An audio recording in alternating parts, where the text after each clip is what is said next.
Hacha Sa Lee was born in the spring in a prestigious family from the Manchu lineage, where the air was always filled with the scent of peach blossoms and the echoes of music from lavish festivals. From a young age, she was known far and wide for her enchanting beauty and sharp intellect. Elders in the family used to say that she was the shining star of the Hacha Sa Lee clan, the one who would lead them to greatness.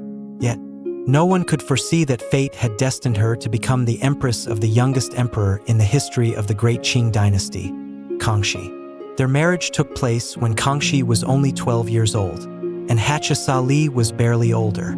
As a beloved daughter, she stepped into the palace with high hopes and ambitions, only to quickly realize that life within the imperial court was far from what she had imagined. Before her lay cold walls, endless hallways, and an atmosphere suffused with the weight of power, stifling each breath.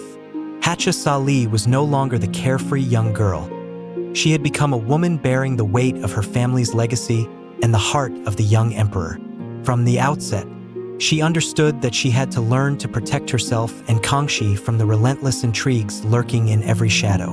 Legend has it that during a political crisis, when the emperor was ensnared in a power struggle among the court ministers, Hacha Sa Lee offered shrewd advice, enabling Kangxi to discern the deceit masked by the false smiles and flattering words around him. From that day, she became his confidant, the one who could see through the schemes hidden behind veiled words and elaborate pleasantries. However, within her heart stirred feelings of insecurity and solitude. In the quiet of the palace nights, she would sit by the window, gazing into the moonlit courtyard, recalling the home and peaceful life that had drifted far beyond her reach. Deep down, she knew her heart had turned toward Kangxi, the young emperor burdened by the weight of an empire. In the moments they spent together, she saw the unspoken worry in his eyes, the pent-up pressures that only she could share.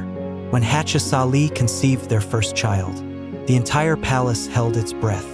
The child represented hope, a symbol of the profound bond between her and the emperor. Yet that joy was short-lived. The frail child passed away shortly after birth, leaving Hacha Sa Lee devastated by an indescribable sorrow. Rumor had it that she wept herself dry in the palace, lying awake night after night, torn by guilt for not being able to protect the child she had carried. Although heartbroken, Kangxi consoled her, embracing her and whispering, "The child was fated for heaven. If we have destiny, we will meet them in the next life."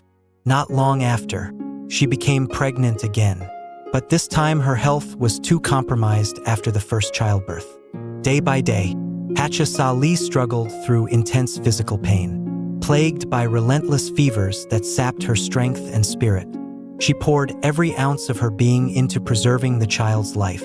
But once again, she witnessed the tragic loss of her newborn, her heart completely shattered, and from then on, the sparkle in her eyes dimmed. Knowing she had little time left, she secretly wrote a letter for Kangxi, intending to give it to him on her final day. In this letter, she poured out her soul, confessing the turmoil of her heart, the agony of losing their children, and the profound love she felt for him. It was a letter of farewell, a heartfelt message, filled with the hope that Kangxi would find happiness after she was gone.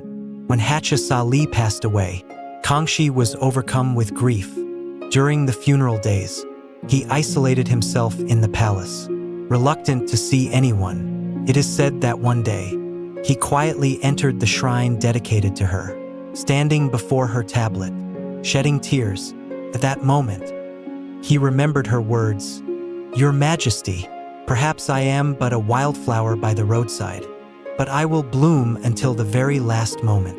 These words etched themselves deeply into his heart, becoming a source of strength, guiding him to rise above, to lead the court, and to protect the kingdom.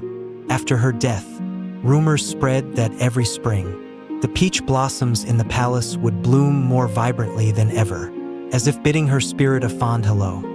She, the empress who had passed, but whose love and loyalty lingered on. Kangxi never appointed another empress, and with each season's peach blossoms, he would return to the shrine as if her laughter still echoed somewhere nearby. Memories of Hacha Sa Lee, the gentle woman and devoted soulmate who had stood by him in those early turbulent years, forever became an inseparable part of Emperor Kangxi's heart. The brief life of Hacha Sa Lee became a poignant legend of the Great Qing, a testament to resilience and unconditional love. The records remember her not just for power but for the unspoken emotions and longing of a woman who gave her heart for love and duty. Her image lives on in the vivid blooms of the palace's peach blossoms each spring, a silent emblem of loyalty and sacrifice, quiet, yet noble,